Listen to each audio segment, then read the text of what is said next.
मुझे यहाँ मौका देने के लिए, बोलने के लिए। विश्व में जो देश आज प्रगति के पथ पर है, उसकी अर्थव्यवस्था नॉलेज बेस्ड है, स्किल्ड एवं ready to work man power है। उत्तर प्रदेश हुनरमंदों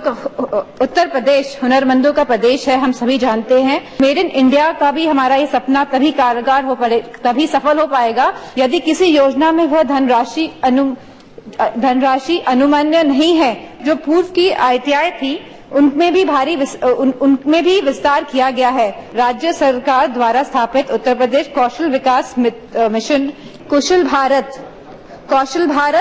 भारत का नारा सपने जैसा लगता है। अभी भी भारत सरकार के कई मंत्रालयों में इन नॉर्म्स को स्वीकार नहीं किया है, जिसकी वजह से कई प्रशिक्षण कार्यक्रम इस व्यवस्था के अनुरूप शुरू नहीं हो पा रहे हैं। ग्राम विकास मंत्रालय भारत सरकार द्वारा भी बार बार दीनदयाल उपाध्याय ग्राम कौशल